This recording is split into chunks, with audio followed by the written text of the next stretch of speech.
Welcome to I dream. కంజర కన్నీరు పెడుతోంది, డోలక్ బోరున విలిపిస్తోంది, పాటమ్మ నా సాయి చంద్ ఎక్కడ అని వెతుకుతోంది.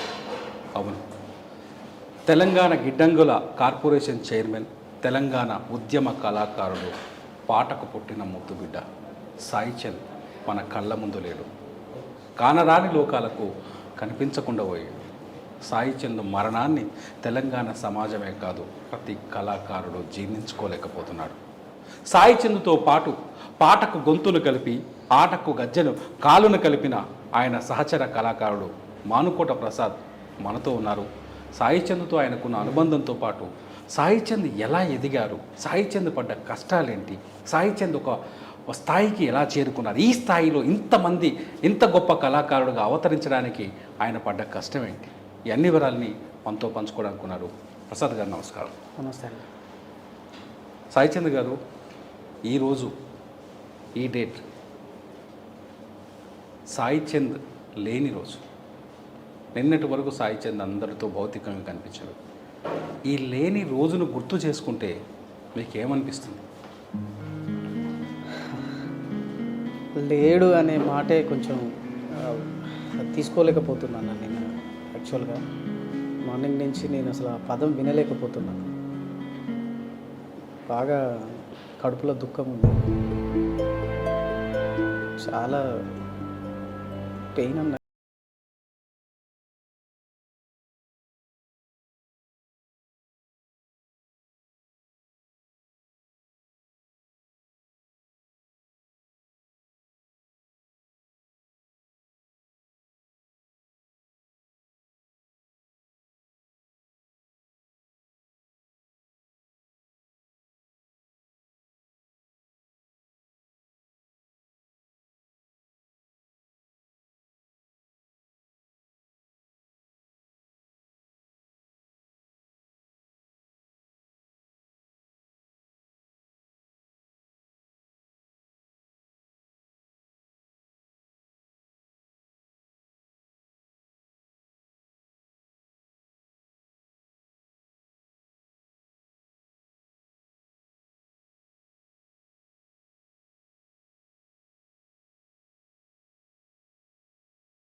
ఒక పాట రూపంలో, మాట రూపంలో ఆయన గుర్తు చేసుకున్నప్పుడు మెయిన్ అంటే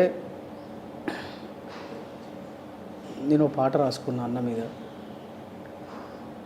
ఆయన ఎమ్మెల్యేగా నిలబడితే, ఆయన ఎమ్మెల్యేగా పోటీ చేస్తే, టికెట్ వస్తే ఎమ్మెల్యేగా నేను ఒక పాట చేద్దామని ఎప్పుడూ అనుకున్నా. అది ఎవరికి తెలియదు. కానీ ఇవాళ చనిపోతే పాట రాయాల్సిన పరిస్థితి వస్తుందని నేను అస్సలు కలగనలేదు, ఊహించలేదు. అయినా ఒకటి రాసుకున్న ధైర్యం చేసి పాడతా. ఏ దారిలొస్తావో పాటమ్మా బిడ్డవై, ఏ దరువై మూగుతవో జనగుండే చప్పుడై, ఏ పాటై పూస్తావో తూరు పూన పొద్దువై, ఏ రాగం తీస్తావో పాడే కోయిల గొంతువై, సాయన్నా నీ గానం తెలంగాణ ప్రతిరూపం, సాయన్నా నీ మరణం తల్లడిల్లే జనసంద్రం, ఏ దారిలొస్తావో పాటమ్మా బిడ్డవై, ఏ దరువై మోగుతవో జనగుండే చప్పుడై. నువ్వు లేవు రావు ఓ దేవా, నిజమే రాతి బొమ్మవురా, కలమ్మ తల్లి బిడ్డడురా, ఓర్వక తీసుకపోతివిరా, దారిని చూపిన నా అన్న, నడకలు నేర్పిన సాయన్న, నీ విజయం చూడాలనుకున్నా, నీ ఆదిలో పాటను రాస్తున్నా. తల్లాడిల్లిపోయింది పల్లె పల్లె సాయన్న, చీకటి దినముగా నిలిచింది రోజే ఓ అన్న, మళ్ళీ రావే సాయన్న నీ పిల్లలు తలిచేవో అన్న ఏ దారిలొస్తావో పాటమ్మా బిడ్డవై ఏ దరువై మోగుతవో జనగుండే చప్పుడై. అక్షరాలు వింటుంటే మాకే గొంతులోంచి దుఃఖం తన్నుకొస్తుంది. ఎన్నేళ్ళు సాయితో కలిసి తిరిగారు, ఉద్యమం మొదటి నుంచి మీరు సాయితో కలిసి ఉన్నారు. అసలు మీకు సాయికి ఉన్న అనుబంధం ఎలాంటిది? ఎలాంటిదంటే అన్ననే చెప్పేటోడు ఎప్పుడు. అంటే ఎవరితోనన్నా పెద్దవాళ్ళు కలిసినప్పుడు ధూమ్ధాంలు అయిపోయినాక కామన్గా అన్న దగ్గరికి వచ్చి మాట్లాడేటోళ్ళు కదా. ఆ టైంలో మమ్మల్ని పరిచయం చేస్తున్న క్రమంలో నన్ను పరిచయం చేస్తూ, తమ్ముడు ప్రసాద్, మేము ఒక తల్లి కడుపున పుట్టకపోయినా ఒక తల్లి బిడ్డల లెక్కనే, వీడెప్పుడు నా ఎమ్మటే ఉంటాడు నా తమ్ముడు అని చెప్పేటోడు. ఇక అది చాలదా, ఇక ఆయనతో నాకున్న అనుబంధం అంత గొప్పది. అంటే సాయినాథ్ మీరు కలిసి చాలా రోజులు తిరిగారు, పాటతో పాటు ప్రయాణం చేశారు, ఉద్యమంతో పాటు ప్రయాణం చేశారు. ఎక్కడ మీ ప్రస్థానం ఎక్కడ మొదలైంది? మీరు చూసిన సాయి చంద్, ఇప్పుడు జనం చూసిన సాయి చంద్, ఎక్కడ సాయి చంద్ ప్రస్థానం మొదలైంది, ఎలా మొదలైంది? అంటే కామన్గా అయితే అన్న ఉస్మానియా యూనివర్సిటీలో శ్రీకాంతాచారి చనిపోయిన తర్వాత రాతి బొమ్మల్లో కొలువైన శివుడా రక్తబంధం విలువ నీకు తెలియదురా, నుదిటి రాతలు రాసేవో బ్రహ్మదేవా, తల్లి మనసేమిటో నీవు ఎరుగవురా, తెలిసుంటే చట్టంత నా కొడుకును తిరిగి తెచ్చియగలవా నీ మహిమలు. ఈ పాట పాడిన తర్వాత అన్న చాలా ఫేమస్ అయ్యిండు. అన్ని వేదికల మీదకి ఆయనను పిలవడం, అట్లనే మహబూబాద్లో ధూమ్ధాం పెట్టినప్పుడు అక్కడికి కూడా అన్నను పిలవడం జరిగింది. ఆడ నేను డిగ్రీ ఫైనల్ ఇయర్ చదువుతున్నా 2009లో. అట్లా నేను కూడా పాటలు పాడుతున్నా కాబట్టి అట్లా పరిచయం అయిండు. పరిచయం అయిన క్రమంలో నువ్వు నాతోనే ఉండరా, నాతోనే రా అని అక్కడ ఒక దగ్గర ఒక 15-20 రోజులు ఆ ఏరియాలో ధూమ్ధాం ప్రోగ్రాములు చేసిన తర్వాత మళ్ళీ హైదరాబాద్కి రావడం జరిగింది. ఆయనతో పాటే తీసుకొచ్చిండు నన్ను ఇక్కడికి హైదరాబాద్కు. ఆయన తీసుకొస్తేనే వచ్చిన నేను ఇక్కడికి. అవును కూడా ప్రసాద్, మీరిద్దరు కలిసి ఎన్నో స్టేజ్ షోలు చేశారు. స్టేజ్ షోల పైన సాయి చంద్ గాతం వినడానికి చాలామంది వచ్చేవాళ్ళు. ఆ పాటతో మీరన్న రాతి బొమ్మల్లో పాడుతూ సాయి చంద్ చాలా గొప్ప కళాకారుడుగా అందరికి పరిచయం అయ్యాడు. ఆయన పాడిన తర్వాతే ఆ పాట పబ్లిక్లో పాపులారిటీ వచ్చింది. సాయి చంద్ ఇవాళ ఒక రాజకీయ నాయకుడు కావాలనుకున్నాను, ఇంతకుముందు మీరే చెప్పారు, ఎమ్మెల్యేగా పోటీ చేసే పాట రాయాలనుకున్నాను. అప్పుడు సాయి చంద్ ఎలా ఉండేవాడు అంటే, ఒక ఉద్యమం టైంలో ఆ ఎమోషన్, లేకపోతే కొన్ని వేల మంది చైతన్యపరిచిన ఎలా ఉండేవాడు, ఏమనుకునేవాడు, ఏం మాట్లాడేవాడు? అంటే చెప్తా ఉండేది ఊకే, తెలంగాణ రావాలరా, తెలంగాణ వస్తే మనకు బాగుంటుంది, తెలంగాణ వస్తే తెలంగాణ బాగుపడుతుంది, దానికోసం మనం ఎంతైనా చేయాలి, ఎక్కడి దాకానైనా వెళ్ళాలి. అంటే డబ్బులు ఇచ్చినా ఇవ్వకపోయినా ఆ ప్రోగ్రామ్కి కంపల్సరీ అటెండ్ అయ్యి మమ్మల్ని తీసుకొని పోయి ఆడ జనాన్ని చైతన్యపరచాలి. ఇప్పుడు కళాకారులకు ఎంతో కొంత డబ్బులు ఇస్తే ధూమ్ధాం వేదికల మీద డబ్బులు ఇచ్చేటోళ్ళు, బతకాలి అంటే కొంత డబ్బులు ఇవ్వాలి, తప్పదు, తిరగాలి. కాబట్టి ఉద్యమాన్ని లీడ్ చేసింది పాటే కదా.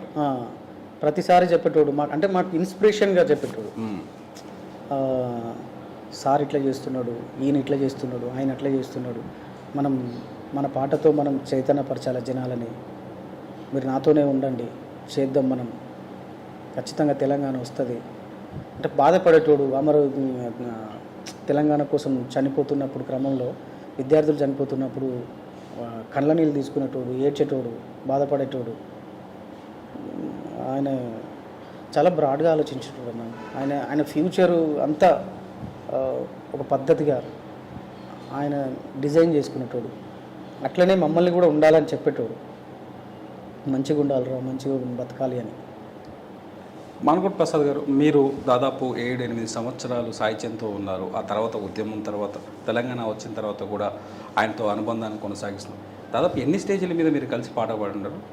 చాలా అన్న, చాలా వేదికలు, అన్ని జిల్లాలు తిరిగినాం. ప్రతి ఒక్క జిల్లా నాకు అంటే తెలంగాణ ఉద్యమంలో నేను ఇంకో కళాకారునితో వేదిక పంచుకోలేదు. ఓకే, ఉద్యమం మొత్తం ఒక్క సాయి చంద్ అన్నతో తప్ప. తర్వాత హైదరాబాద్కి వచ్చిన తర్వాత అప్పుడప్పుడు కొన్ని వేదికలు రసమాయనతో పంచుకున్నాం, కానీ ఇక మిగతా కళాకారులతో నేను ఎప్పుడు ఏ వేదిక పంచుకోలేదు. ఓన్లీ సాయి చందన్న బట్టి ఉండేటోళ్ళు. జనం కూడా అట్లనే చూసేటోళ్ళు, ఇటు సాయి చందన్న మనిషి, సాయి చందన్నట్టే ఉంటాడు ఎప్పటికీ అని అట్లనే ఆ కోణంతోనే చూసేటోళ్ళు. సాయి చంద్ ఎప్పుడు కేసీఆర్ దృష్టిలో పడ్డారు, ఎప్పుడు కేసీఆర్కి దగ్గరయ్యారు? అంటే ఉద్యమం నుంచే ఆయనకు పెద్ద పెద్ద వేదికల మీదకి సార్ వచ్చిన వేదికల మీద అన్ననే లీడ్ చేసేది ప్రోగ్రామ్. చేసిన క్రమంలో అట్లా సార్ దృష్టిలో పడ్డాడు, నిలబెట్టుకున్నాడు. అది నేను చెప్పేవాడు ఎప్పుడైనా కేసీఆర్ నాతో ఇలా మాట్లాడారు, సీఎం కేసీఆర్, ఎందుకంటే మన ఉద్యమ నాయకుడు, తెలంగాణ రాష్ట్ర సమితి అధ్యక్షుడు, అప్పుడు ఉద్యమాన్ని ఉవ్వెత్తున పరిగెత్తించిన వ్యక్తి. కేసీఆర్ మాట్లాడిన మాటల మీద ఇప్పుడు షేర్ చేసుకునేవాడు మీరు ఫ్రెండ్లీగా ఉన్నప్పుడు ఎప్పుడైనా? అంటే షేర్ చేసుకోవడం అంటే కొన్ని విషయాలు షేర్ చేసుకునేది, అన్నీ షేర్ చేసుకోకపోయేది. ఆనందం ఏదైనా సందర్భం వచ్చినప్పుడు చెప్పేటోడు. సాయి చంద్ ఫ్యామిలీతో ఎక్కువగా ఉన్నారు, సొంత అన్న లాంటి వ్యక్తి. ఆయన ఫ్యామిలీ బ్యాక్గ్రౌండ్ ఏంటి, ఎక్కడి నుంచి వచ్చాడు, ఆయన ఎలా ఈ పాట వైపు తన ఆలోచన మళ్ళీ? అన్న వాళ్ళ నాన్న వాళ్ళది అమర్చింత, మహబూబ్నగర్ జిల్లా అమర్చింత. ఎంఎల్ పార్టీలో పనిచేసేది అన్న వాళ్ళ డాడీ. అన్న కూడా పీడిఎస్లో పనిచేసిండు, అరుణోదయ సాంస్కృతిక విభాగంలో చాలా పాటలు పాడిండు. చాలా పాటలు అంటే ఇక దొరన్న పాట, బాలగోపాల్ పాట, ఇట్లా అరుణోదయ సాంస్కృతిక విభాగం నుంచి వచ్చిన పాటలు చాలా పాటలు పాడిండు. దొరన్న మాట అంటే మాటేరో దొరన్న మాట, అది కత్తి మీద సామురో దొరన్న బాట, కంటక నైజము నోడించి ఆ ఊరి దొరల ఉరికించి, ఎట్టి చేసిన మట్టి చేతులనే మరతుపాకులు చేసిండు, ఎన్ని తుపాకి తూటాలు వేల్చిండో పోరాటాల బిడ్డ, ఎన్ని దొరల గడిలు కూల్చిండో దొరన్న బాట. ఈ పాట కావచ్చు, బాలగోపాల్ పాట ఒకటి ఉంటుంది, జయరాజన్న రాసిన పాట. ఈ అంటే నేను ఎక్కువ ఒకసారి గుర్తు చేయండి, ఎందుకంటే ఆయన పాడిన పాటలు వినాలని అందరూ. ఇందాక పాడిన పాట యశ్పాలన్న రాసిన పాట, ఇదేమో జయరాజన్న రాసిన పాట. ఇంకా చాలా పాటలు పాడిండు. అంటే మహబూబ్ నగర్ జిల్లా నుంచి మొదలైన ప్రస్థానం హైదరాబాద్లో అరుణోదయ పార్టీ ఆఫీస్లో, ఎంఎల్ పార్టీ ఆఫీస్లో ఉంటూ చదువుకొని అక్కడి నుంచే ఇటువైపు రావడం, ఉద్యమం వైపు రావడం. తర్వాత క్రమంగా టీఆర్ఎస్లో తెలంగాణ ఉద్యమం సమయంలో, తెలంగాణ కోసం ఉద్యమం కొనసాగుతున్న టైంలో మీరు సాయి చంద్ కంటే రాతి బొమ్మలోనే కొలువైన శివుడు పాట కాకుండా ఎటువంటి పాటలు ఎక్కువగా ఇష్టపడేవాడు? ఏ పాట ఎక్కువ ఉద్యమం కోసం పాడి ఏ పాట ఎక్కువ పాడేవాడు? వీరుల్లారా వీరవనితల్లారా ఒక పాట, అమరవీరుల పాట ఉంటుంది. వీరుల్లారా వీరవనితల్లారా అమ్మారుణమోకై రణముల ఒరిగినారా, తెలంగాణలోన కంటి చెమ్మల్లారా నూను వెచ్చాటి నెత్తురు చిమ్మినారా, 69 నుండి ఒరిగినట్టి వీరుల్లారా. ఈ పాట ఎక్కువ పాడాడు, అది గుర్తు రావట్లేదు నాకు ఇప్పుడు ప్రజెంట్ ఆ లైన్ ఒకటి. ఓకే. సో సాయి చంద్ లైఫ్లో రజని తన వైఫ్ దాదాపు 39 ఏళ్ళ వయసులోనే సాయి చంద్ గుండెపోటు రావడం అంతా చూస్తుంటే ఆ రజని ఎలా పరిచయం అయింది, ఆమె బ్యాక్గ్రౌండ్ ఏంటి, సాయి చంద్ వైఫ్ గురించి ఏమైనా చెప్పగలరా, పిల్లల గురించి ఏమైనా? అంటే పరిచయం ఎక్కడైందో ఎట్లయిందో నాకు తెలియదన్న. తర్వాత నేను వచ్చిన తర్వాత నాకు కూడా అక్క పరిచయం అయింది. ఆ పెళ్ళి 2011లో జరిగింది, మే 18 తారీఖు. ఆయనది మే 18 తారీఖే, నాది మే 18 తారీఖే. అంటే మా ఇద్దరి పెళ్లి రోజు ఒకటే రోజు. ఆయనది 2011లో అయింది, నాది 2013లో అయింది. ఆ తర్వాత లవ్ మ్యారేజ్, వాళ్ళిద్దరూ ప్రేమించుకొని పెళ్లి చేసుకున్నారు. అందరూ ఒప్పుకున్న తర్వాతనే పెళ్లి చేసుకున్నారు. అక్క కూడా చాలా సపోర్ట్ చేసేది తెలంగాణ కోసం. ఆమె ఎవరైనా విద్యార్థులు ఎవరైనా చనిపోయినప్పుడు మేము కంటతడి పెట్టుకుంటే ఆమె కంటతడి పెట్టుకుంది, ఆమె ఏడ్చేది. అంటే అంత సపోర్టివ్గా అన్నను బాగా సపోర్ట్ చేసేది. నువ్వు చాలా బాగా చేస్తావు, చాలా బాగా పాడుతావు, మమ్మల్ని కూడా అంటే ప్రోగ్రామ్కి ఎక్కడైనా ప్రోగ్రామ్కి వచ్చినప్పుడు మేము పాట పాడిన తర్వాత కిందికి దిగి వస్తే బాగా పాడినావు ప్రసాద్, మంచిగా వచ్చింది, సాయి కూడా బాగా పాడిండు, అన్న కూడా మంచిగా పాడిండు అని ఇట్లా ఇట్లా చెప్తుండేది. ఆమె ఇప్పుడు ఆయన లేకుండా ఆమె ఎట్లుంటుందో అన్న, అది మాత్రం ఊహించలేని పరిస్థితి. అంటే ఏమైంది అనుకుంటున్నారు సాయి చంద్ కి ఈ గుండెపోటు రావడానికి ముందు ఆయన ఆరోగ్య పరిస్థితి ఎలా ఉండేది, లేకపోతే ఫుడ్ అలవాట్లు ఎలా ఉండేవి మీకు? ఎందుకంటే దగ్గరగా ఉన్న వ్యక్తి ఒకటి నీకేమనిపించేది చూసేవని అనిపించింది? అంటే ఆయనకైతే ఎలాంటి బ్యాడ్ హ్యాబిట్స్ లేవు అన్న. ఓకే, వాస్తవానికైతే ఎలాంటి బ్యాడ్ హ్యాబిట్స్ లేవు. ఫుడ్ కూడా కంట్రోల్గానే, అంటే ఆయన లైఫే చాలా సిస్టమేటిక్గా డిజైన్ చేసుకున్నాడు ఆయన ఫస్ట్ నుంచి. ఓకే, వాస్తవానికి నేను గొప్పగా గర్వంగా చెప్పుకునేది ఏంటంటే, నాకు కూడా ఈ డ్రింకింగ్ లాంటి అలవాట్లు లేకపోవడానికి కారణం కూడా ఆయననే. అందరూ అంటుంటారు కదా కళాకారులకు ఎక్కువ అదొక అపవాదు ఉంటుంది, డ్రింకింగ్ అలవాటు ఉంటుంది, అది ఉంటుంది, ఇది ఉంటుంది అని అంటూ ఉంటారు. కానీ ఆయనతో ఉండడం వల్ల, ఆయనతో తిరగడం వల్ల, ఆయనతో ప్రతిదీ షేర్ చేసుకోవడం వల్ల నాకు ఆయన లెక్క బతకాలని నేను కలలు కానివాడిని, ఆయన లెక్కనే ఉండాలనుకునేటోడిని, ఆయన లెక్కనే ఎప్పుడు మెయింటైన్ చేయాలని నేను ఎప్పటికీ అనుకుంటా, ఇప్పటికీ అనుకుంటా అట్లనే ఉండాలి, అన్న లెక్క డిజైన్ చేసిన. నాకు కూడా అలాంటి అలవాట్లు ఏం రాలేదు. కారణం సాయి చంద్ అన్న. ఆయనతో ఉన్న భయం కావచ్చు, ఎప్పుడు అన్నతోనే ఉండేది. మనం ఏమైనా బ్యాడ్ హ్యాబిట్ నేర్చుకుని వచ్చి తాగొచ్చి ఏమైనా చేస్తే అన్న తిడతాడేమో, ఏమంటాడో అన్న భయం ఒకటి. ఇంకోటి ఏంటి, అన్న తాగాడు కదా, మనం ఎందుకు తాగాలి, మనం కూడా ఇట్లనే ఉండాలి, ఒక సిస్టమేటిక్గా ఉండాలని అనుకున్నాం. కాబట్టి ఆయన ప్రభావం చాలా ఉందన్న మా ఎదుగుదలలో. ఓపెన్గా చెప్పాలి. దాదాపు ఎంతమంది కళాకారులు ఉండేవారు ఆయన దగ్గర? ఎంతమంది ఉండేవారు? అంటే రెగ్యులర్గా వచ్చిపోయే వాళ్ళు ఉండేదన్న ఆయన దగ్గరికి. ఒక ప్రోగ్రామ్ చేసినప్పుడు, లేకపోతే రెగ్యులర్గా ప్రోగ్రామ్ చేసినప్పుడు రెగ్యులర్గా ఒక టీం అప్పట్లో వచ్చి పోతూ ఉండేది. నేనే అందరినీ ఆర్గనైజ్ చేసేది, వాళ్ళకి ఫోన్లు చేసి రమ్మని చెప్పేది, పిలిచేది, వాళ్ళ డబ్బులు వాళ్ళకి ఇచ్చి పంపించేది. ఎక్కువ నేను ఎప్పటికీ అన్నతోనే ఉండేది, వెంటనే ఉండేది. నేనే వాళ్ళకి డబ్బులు కూడా ఇచ్చేది, అన్న ఇవ్వగానే నేను వాళ్ళకి ఇచ్చేది. ఆ తర్వాత మా తమ్ముడు ఒకడు బాబు అని డప్పు ప్లేయర్గా అన్న దగ్గరికి తీసుకొచ్చిన, మా ఏరియానే, మా ప్రాంతమే. వాడిగా అన్నతో నేను ఇటు వచ్చిన తర్వాత, అంతకుముందు నుంచి ఇద్దరం కలిసి ఉండేది, ఇక అన్నతో ఉండేది. నేను 15లో ఇటువైపు షిఫ్ట్ అయిపోయినా, వాడు కంటిన్యూ అక్కడనే ఉండిపోయాడు, ఆయన దగ్గరనే ఉండిపోయాడు. వాడు ఏమైనా హెల్త్ ఇష్యూస్ ఉన్నాయా సాయి? ఎందుకంటే దీని ముందు ఎలాంటి హెల్త్ ఇష్యూ లేదన్న. ఒకసారి 2009లోనే అనుకుంటా, చిన్న ఒక షూటింగ్ చేస్తున్నాము, కుమరెంకన్న రాసిన పాట ఒకటి షూట్ చేస్తున్నాము. ఆ షూటింగ్ టైంలోనే ఛాతీలో నొప్పి వస్తుంది అని అంటే ఖమ్మం తీసుకెళ్ళినాం. ఆడ కొద్దిగా ప్రైమరీ ట్రీట్మెంట్ చేసిన తర్వాత నిమ్స్కి షిఫ్ట్ చేసిళ్ళు. క్యూర్ అయిపోయింది, అది పర్లేదు. ఒక 10-15 డేస్ రెస్ట్ తీసుకోమన్నారు. తర్వాత మళ్ళీ కంటిన్యూ ప్రోగ్రామ్స్ చేయడం జరిగింది. ఆ నుంచి కొంచెం సీరియస్గా ప్రోగ్రామ్స్ చేసినాం. బాగానే ఉన్నాడు, అప్పటి నుంచి మంచిగా ఉన్నాడు. మధ్యలో కోవిడ్ టైంలో ఒకసారి కోవిడ్ వచ్చింది, నిమ్స్లో కరోనా వచ్చింది. ఇక తర్వాత అయితే ఏం లేదన్న, మనిషి కూడా మంచిగా సన్నగా అయ్యిండు. అప్పుడు కొంచెం దొడ్డు ఉండే, ఉద్యమం టైంలో కొంచెం దొడ్డు ఉండే, ఇప్పుడు స్లిమ్గా అయ్యిండు, మంచిగా యాక్టివ్గా ఉంటాడు కదన్న. ఎంత యాక్టివ్గా ఉంటాడు వేదికల మీద, ఎంత ఉర్రూతలు ఊగిస్తాడు వేదికని. ఆయన ప్లేస్ని ఎవరు రిప్లేస్ చేయలేరన్న. ఇవాళ ఏదన్నా టీఆర్ఎస్ పార్టీ వేదిక మీటింగ్ జరిగిందంటే ఆయన ప్లేస్ని ఎవరైనా రిప్లేస్ చేయగలుగుతారా? చేయలేరు. అంత గొప్ప కళాకారుడు ఆయన. అంటే సడన్గా ఇలా జరగడానికి కారణాలు ఏమున్నాయి ఉంటుంది? ఎందుకంటే 39 ఏళ్ళ వయసు, యువకుడే, ఈ ఏజ్లో హార్ట్ అటాక్ రావడం ఊహించుకోలేదు. ఈ మధ్యకాలంలో చూస్తున్నాం కదన్న, 13 సంవత్సరాల పాపకు కూడా హార్ట్ అటాక్ వస్తుంది.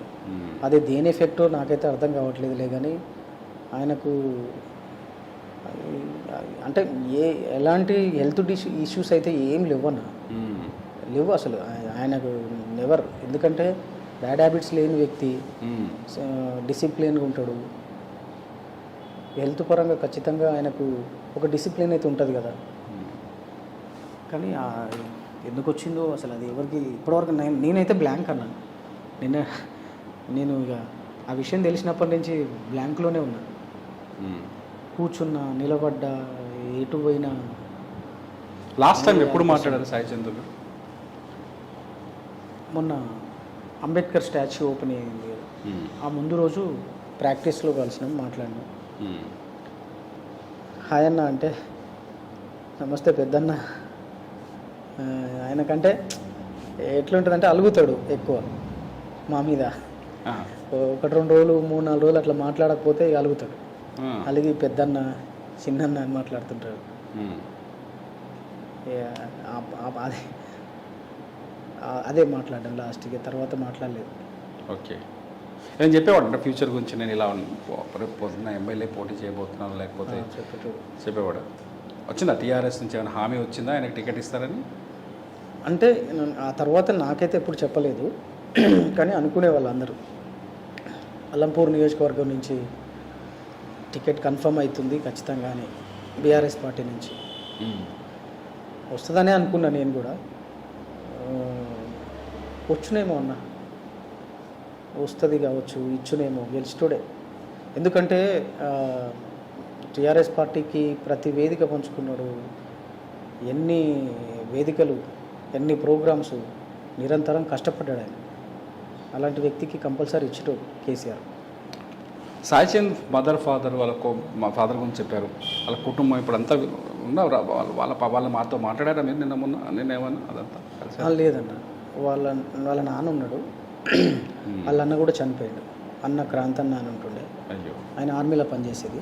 ఆహా, ఆ తర్వాత ఆయనకి ఏదో ప్రాబ్లం వచ్చి చనిపోయాడు, క్యాన్సర్ ఏదో వచ్చింది, అయ్యో, ఆయన చనిపోయాడు, ఈయన చనిపోయాడు. వాళ్ళ ఫాదర్ ఒక్కడే ఉన్నాడు ప్రెసెంట్. బాగా సాయి చంద్రన్ మీకు నిన్న నుంచి ఆ ఆవేదన భరించలేని పరిస్థితి, ఆయన గుర్తు చేసుకున్న దుఃఖం ఆగని పరిస్థితి, బాగా సాయి చంద్రన్ గుర్తు చేసుకుంటే మీకు మీ ఎమోషన్స్ మీకు ఏమనిపిస్తాయి? ఎటువంటి ఎందుకంటే కళాకారుడు మాట రూపంలో కంటే పాట రూపంలో ఎక్కువగా స్పందిస్తుంటారు, మీకు ఏమనిపిస్తుంది సాయి చంద్రన్ గుర్తు చేసుకుంటే? ఏమనిపిస్తుంది నిన్న నుంచి? ఏడుపు వస్తుందన్న, ఏమనిపిస్తుంది నేను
సందర్భాలు చాలా ఉంటాయి కదా, అంటే ఇద్దరు కళాకారులు పాటగాళ్ళు లేకపోతే ఒక తాను ఉంటే ఎట్లుంటుందంటే ఖచ్చితంగా పాటలతోటే మాట్లాడతాం. సాయి చంద్కి బాగా ఇష్టమైన పాట ఏముండేది? మామూలుగా ఇవన్నీ ఉద్యమం పాటలు ఏమి కాకుండా బాగా ఇష్టంగా నాన్న పాట నా వాళ్ళ అంటే నాన్న మీద రాసిన పాట, అది చాలా ఫేమస్ ఆ పాట తెలంగాణలో. ఒకసారి నాన్న నాన్న నాన్న నీ మనసు ఎంత మంచిదో నాన్న, నాన్న నాన్న నాన్న నీ ప్రేమ ఎంత గొప్పదో నాన్న, మేము అమ్మ కడుపులో ఉన్నప్పుడు అమ్మ మనసు కష్టపెట్టలేదట, మేము భూమి మీద పట్టవేలప్పుడు ఆ బాధనంతా మరిసిపోయినావట, ముద్దు పెట్టుకొని గుండె కద్దుకుంటావో, ముద్దు పెట్టుకొని గుండె కద్దుకుంటావో, బారసాల చేసి గౌరంగా సాదుకున్నావో నాన్న నాన్న నాన్న నీ మనసు ఎంత మంచిదో నాన్న. ఒంటరిగా ఉన్నప్పుడు ఎక్కువగా అరే కొంచెం మంచిగా పాడాలరా పాటలు, వేదిక మీద శృతులు తప్పుతున్నాయి అని ఆ శృతి బాక్స్ కొనుక్కొచ్చాడు. ఆ శృతి బాక్స్ కొనుక్కొచ్చి కూర్చోబెట్టి ప్రాక్టీస్ చేసేటోడు, చేపించేటోడు. మాకేమో అది రాకపోయేది. అదే శృతులు పెట్టి నేర్పిస్తాడా పాటలు అందరికీ? ప్రాక్టీస్ చేయించేటోడు మాతోని. నాకు వీడు బాబు ఇద్దరు ఉన్నాం కదా, మా ఇద్దరికి డప్పు కళ ఆయన డప్పు వానికి కూర్చోబెట్టి అది నేర్పించేటోడు.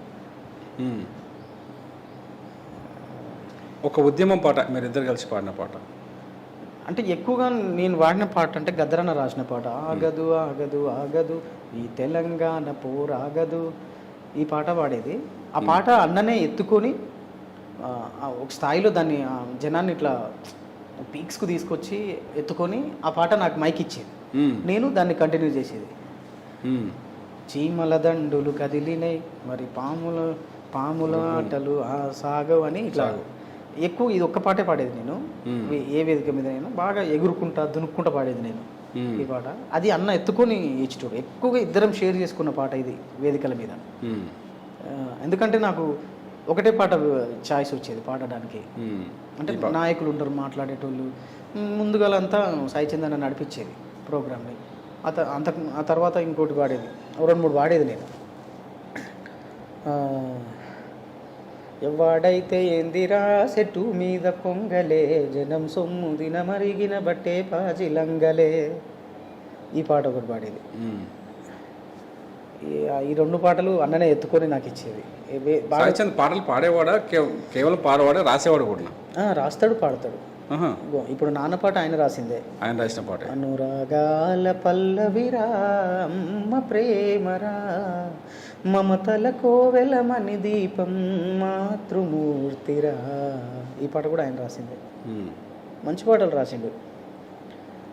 దాదాపు ఎన్ని పాటలు రాస్తుంటాడు, ఎన్ని వేదికలు పంచుకొని ఉంటాడు? అంటే చాలా పాటలు రాసిండన్న, వేదికలు అయితే ఇక లెక్కలేదన్న. ఆయన లేని వేదిక లేదు వాస్తవానికి. డే అండ్ నైట్ తిరిగేటోళ్ళు. అదే చెప్తున్నా కదా, తెలంగాణ వచ్చేంత వరకు నేను అన్న కలిసే ఉన్నాం. నాకు సారథిలో ఉద్యోగం వచ్చిన తర్వాత ఆఫీస్కి దూరం అవుతుందని చెప్పి నేను ఇటు షిఫ్ట్ అయినా. ఇంకోటి ఏంటంటే సినిమాలు ట్రై చేయాలి, కొంచెం ఆ ప్యాషన్ ఉండే నాకు, సినిమాలలో పాటలు రాయాలనే ప్యాషన్ ఉండే. సో నేను అప్పటికే 2-3 పాటలు నల్లని రేగడి నాగలికర్ నవ్వింది వేళ పాట రాయడంతో నాకు కొంచెం అవకాశాలు రావడం, నేను ఇటు రావడం. అన్న ఇక కంటిన్యూ చేస్తున్నాడు. నేను ఎక్కువ పిలిచేది రారా అని చెప్పేది, కానీ అన్న కొంచెం ఈ పని ఉంది ఆ పని ఉంది కొంచెం నేను రాలేను అని అంటే బిజీ అయిపోవడం వల్ల సరేరా ఓకే రా అని చెప్పి ఇక అట్లా కొంచెం గ్యాప్ వచ్చింది. చాలాసార్లు రమ్మన్నాడు ఇంటికి, కానీ సాయి చంద్ సడన్గా ఇలా పరమపదించడం అనుకోకుండా మన మధ్యలోంచి వెళ్ళిపోవడాన్ని, అంటే దాదాపు అంటే తెలంగాణలో ఒక పాటకు రూపంలాగా అనిపించేవాడు సాయి చంద్. సో ఆ ప్లేస్ని భర్తీ చేయడం ఎవరి వల్ల కాదు. సాయి చంద్కు ఎంతమంది పిల్లలు, వాళ్ళ వైఫ్? ఇద్దరు పిల్లలు. ఇద్దరు పిల్లలు, ఒక పాప ఒక బాబు. బాబు పెద్దోడు, బాబుకు 11 years 12 years అనుకుంటా. పాప 5 years 6 years. మా బాబు కంటే చిన్న పాప. ఓకే, ఇద్దరు పిల్లలు అంతే. సాయి చంద్కి మీరు పాట రూపంలో అర్పించే నివ్వాలి ఏంటి? అదే ఇప్పుడు పాడినా కదా స్టార్టింగ్లో, ఆ పాట రికార్డ్ చేస్తున్నా. అది మేబీ రేపు అట్లా రిలీజ్ చేస్తా. అది ఇవాళనే రాసిన. అందులో నేను ఇవి అంటే నా మనసులో మాట, ఈ దారిని చూపిన నాన్న, నడకలు నేర్పిన సాయన్న, నీ విజయం చూడాలనుకున్నా, నీ ఆదిలో పాటను రాస్తున్నాను. ఇది నా మనసులో మాట. నేను అంటే ఆయన గురించి ఫీల్ అయిన మాటలు. థ్యాంక్ యూ మానకోట ప్రసాద్ గారు. ఎందుకంటే సాయి చంద్ లేని లోటుని ఎవరు తీర్చలేరు. సాయి చంద్ మీలాంటి ఎంతోమంది వ్యక్తులకు ఇన్స్పిరేషన్. సాయి చంద్ కొన్ని లక్షల మందిని తన పాటతో చైతన్యవంతులు చేశాడు. ఆ సాయి చంద్ వాళ్ళ మన మధ్యలో లేకపోవడం నిజంగానే బాధాకరం. Thank you. ఆయన జ్ఞాపకాల్ని మాతో షేర్ చేసుకున్నారు. థ్యాంక్ యూ అన్న, థ్యాంక్ యూ. మా అన్నను గుర్తు చేసుకున్నా, ఆయన మీద పాట రాస్తున్నా. అంటే చివరిగా ఒక మాట చెప్పాలి, నా జీవితాంతం నేను మర్చిపోలేని వ్యక్తి ఆయన. అంటే ఆ గ్యాప్ తర్వాత ఈ విషయం ఏంటో ఎందుకు చెప్తున్నా అంటే, మేము 15లో నేను ఇటు షిఫ్ట్ అయిన తర్వాత ప్రతిరోజు ఒకరోజు తప్పించి ఒకరోజు తల్లి సాక్షిగా చెప్తున్నా కళలు వచ్చేటోడు నాకు. అంత అనుబంధం ఆయనతో. కళలు వచ్చేటోడు. రేపో ఎల్లుండో కలుసుకుంటాం కదా, ఈ అన్న ఒకడ కలుసుకుంటాం కదా అంటున్నాను. ఇప్పుడు నా వల్ల కావట్లేదని నాకు తీసుకోవడం చాలా బాధ అనిపిస్తుంది.